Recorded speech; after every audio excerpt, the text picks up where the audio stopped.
Dave Nasty here at Epic Guitar Instruction. How you doing? We're going to learn a great song today. I'm feeling good.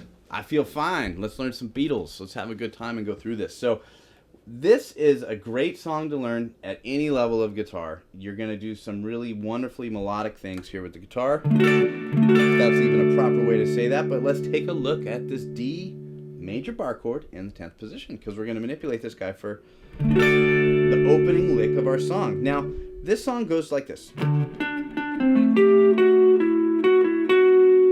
And what I'm doing there is I'm going to have some travel going on with my pinky, right? I want to make sure and think about that. And so initially, just to get comfortable, what I'd like you to do is hold this chord and not even necessarily strum anything, but bring that pinky out to the 14th fret on the D string, because that's where it's going to be manipulated. We're going to be moving that guy a whole step or 2 frets away. So when I go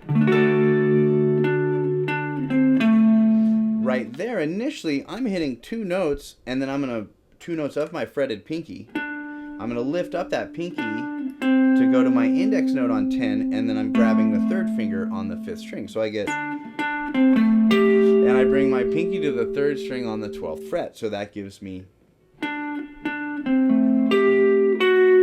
I'm going to go to my middle finger note here. So what's happening is this pinky's traveling all around this D bar chord shape, creating our melody. 1 strum.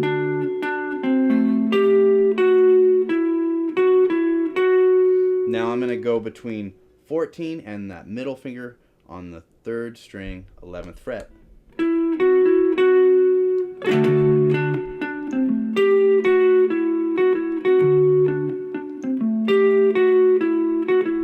And that right there is just a simple way to practice that, really fun and easy that we can do.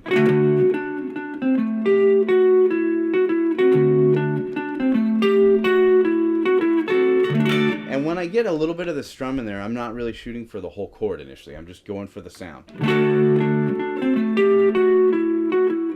going to go to a C chord.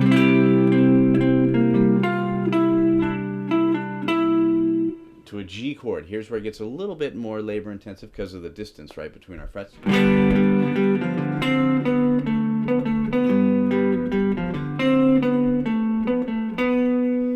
That's really the whole takeoff there of our first part of the song. I'll play it for you all the way through.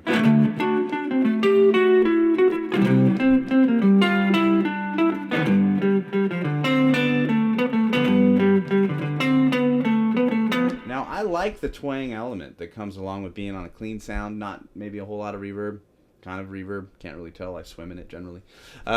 When I come into this chord, I like the sound of the up strum into a down strum. And then I can go into my fretted notes. I think that sounds cool. And that sounds consistent as I go through all the chords. So that would be one other thing that we can do as we play the riff. That's going to take us off into when he actually starts singing, or when they all start singing. And we're on the G chord. Keeping a nice simple beat, right? There's some, thought behind that, of course, where I'm muting on some of these down strums, but I'm actually starting every one with the root note, if you notice. Root.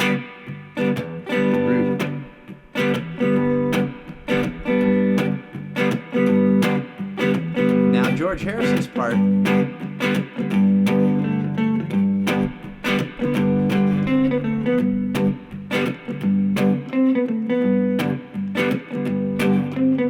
Notice I'm going from the 3rd string to that 4th string with that pinky distance.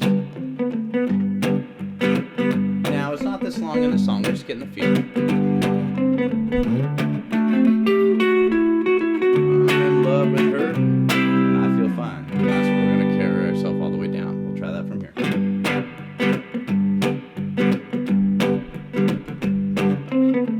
So once without it, and once with it.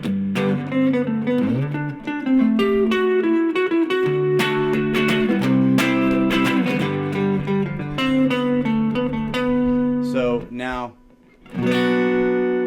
we're going to go into the next section. So I'm so glad. G to a B minor. So let's take a look at that. G major, B minor. Now when we do this one, we're going going to do the C chord this way and a D chord this way. So we've seen it. Nothing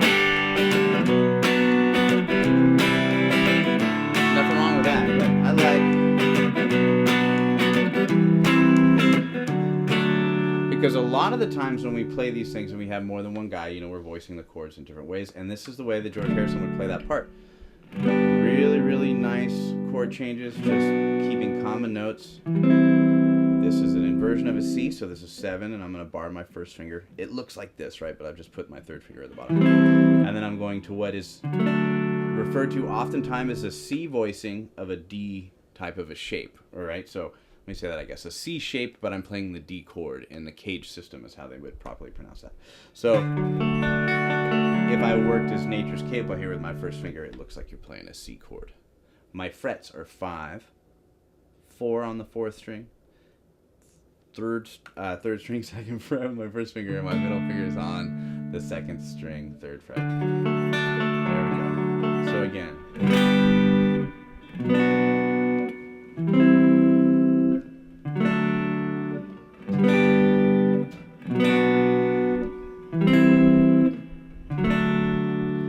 Now, if I was a singer, I'd sing that for you because it's so darn catchy and it's like ear candy, but I'm not going to do that. I'll probably even flub the lyrics if I haven't already flubbed them already.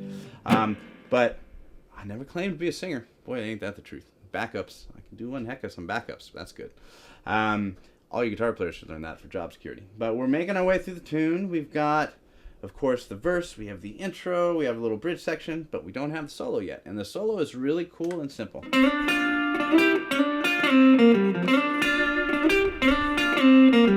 Let's take a look. So we're going to slide from the 3rd string from the 5 to 7th fret. Middle finger is going to grab my F note with my middle finger on the 2nd string, 6th fret. I'm going to do the same kind of motion when I go from 7 to 9. I'll go from 5 to 7. The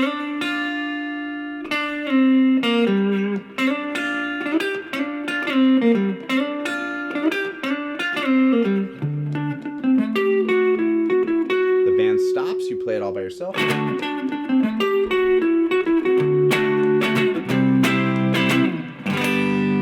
you're feeling good.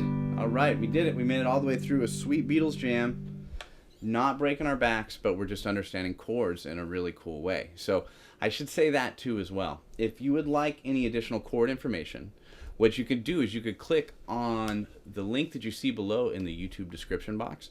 And when we learn songs like this, you know, we're talking about different places and names of these bar chords and where they move. This is a good way to go. It's just a free ebook that has all kinds of wonderful chords above and beyond what we've already talked about, and it gives a video too that goes along with it. So right then you'll have something that'll bookend this lesson. You get some free content, and we'll learn a Beatles tune. So subscribe to the channel, click the like button, leave us a comment, whatever songs you could possibly think of from these guys or anybody else. We would love to help you out. I appreciate it, and I'll see you next time.